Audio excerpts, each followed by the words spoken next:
Welcome to Sassy Expression, where bold opinions and vibrant creativity collide. Dive into a world of style, flair, and unfiltered fun. Get ready to express yourself with sass and class. Let's get started. Christmas List is finally free, you guys. He was released, but it seems he will be in the country for a while. After being released, he sat down to do an interview with his overall experience in jail. Take a listen. I didn't expect a five-star hotel, but for the people that are being held in that police station, nobody has been convicted of a crime yet. What was the condition of the place that you stayed in, like the prison that you stayed in? Yeah, so I was held at the jail, not the jail, at the police station, Basin Street. Yeah, I want to be like very loud in saying that the staff that worked there were like extraordinarily kind, not just to me, because there are other prisoners there as well, non-convicted prisoners. And them going above and beyond their job, even to have an open ear for the younger 18. There's an 18-year-old man in my cell that definitely needed somebody to listen to his thoughts, and the correctional officers there and the police were amazing. So from a staff perspective, I have zero complaints. From a physical maintenance type, it's hell. When I asked the Canadian Embassy if they had any reading papers, just out of boredom, the only thing she had in her book was Nelson Mandela's human rights. It's like 50 pages of basic fundamental human rights for a prisoner once convicted. Things like being in one location for 24 hours a day is not healthy for you. So being there 6 days in a row is not great. And the lights never go on or off, so it's a constant, meaning you don't know what time of day it is. There's no daylight at all, no fresh air, very hot and sweaty. Took a few days to get showers for the first time. Urine, the rule that they told me, the cleaner comes and gives us the broom to clean up. Maybe she's not able to come in the cell with the prisoners. And I asked, can we mop the ground? And they said, only if there's no prisoners does the floor get mopped. And jokingly, she said, could be weeks if not months. No toilet paper, so urine all over the floor. It looks as if there's no toilet paper, so it looks like people just put their hands smearing feces all over the wall. Is it the first time that you've been to prison? About 10 years ago in Cuba, I got caught flying a drone, which was illegal, and I did 13 days in confinement. So this is my second. Okay, and what was different about this time for you? I don't know if there's a way you can mentally prepare for being there. I really don't know. The hardest part for me is I'm a father. I'm a father of three. So every time I close my eyes, no matter how much I tried to think of wonderful things and playing with my children, the thing that would cross my mind over and over again is my children when I return home, they're older. They're 5 years older.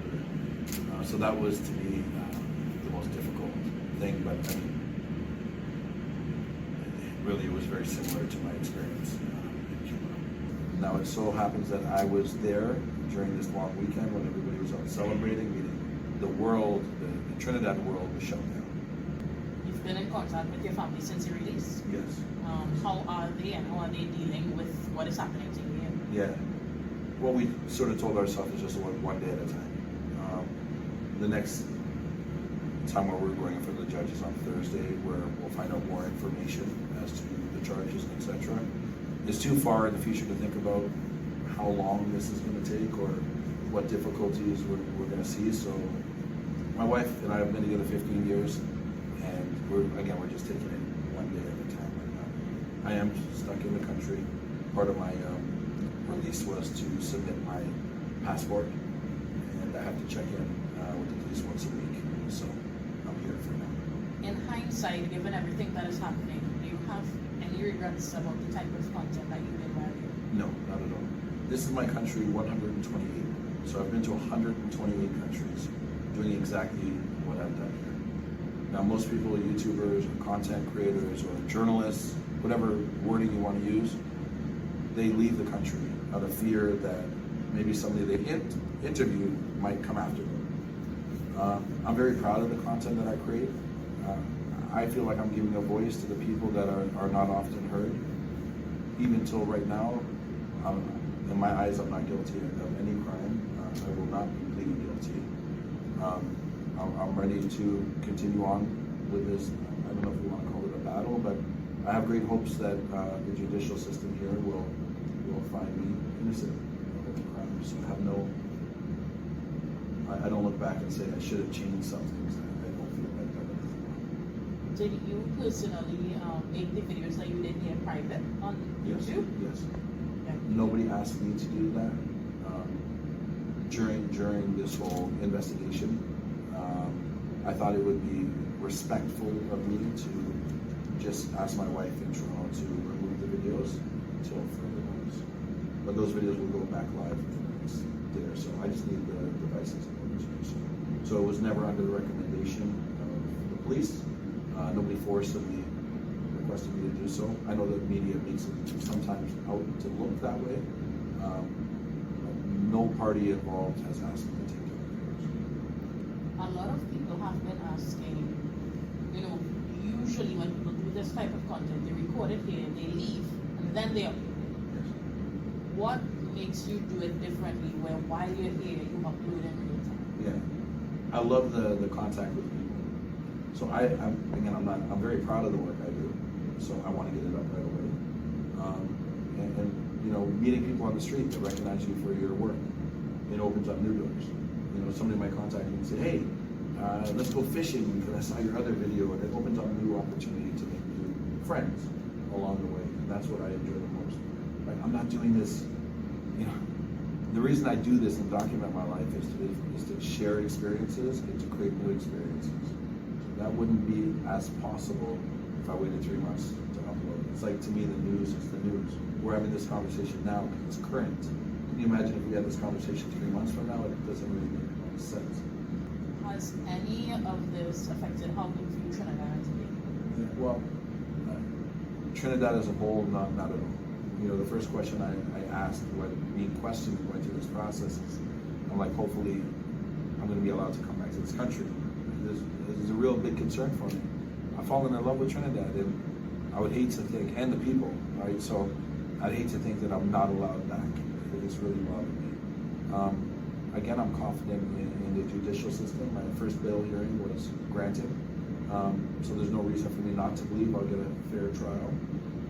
So no, I have no hatred towards the country. I feel like I'm stepping in grounds that nobody else has stepped in as an international YouTuber, if that's what you want to call me. So I'm having a more difficult time than somebody else might have. But if anybody's going to go through it, I'm willing to be the person.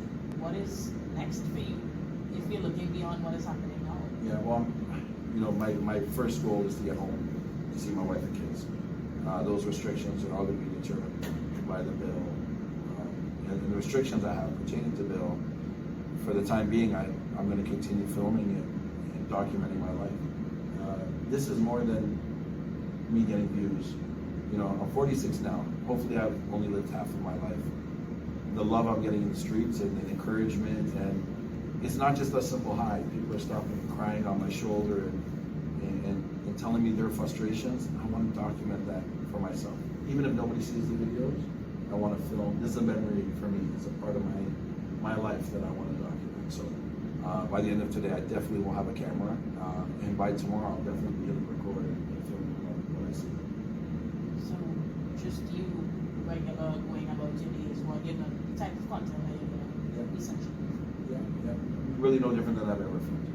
Right? I know in media, the sales point for Christmas list is I'm this gang journalist. If you look at the 350 videos I've uploaded, you'll see much more than just that. I think shiny objects seem to attract people. The kind of content I like to film is cultural. It could be like an 80-year-old woman teaching how to cook food, or a fisherman explaining how important 3 fish are a day. So I'm going to shoot content that's cultural to the location that I enjoy filming. And I'm excited. I can't wait to get a camera back here. And to the people who have been supporting you, Yes. what do you have to say to them? Yeah, thank you. I get emotional. TJ's with me, and he's been helping me, not as a driver, as a friend. And when I was in jail, he was bringing me food every day. When somebody stops to show support, I don't know if I verbalize how important it is to me and how much it's appreciated, but it is.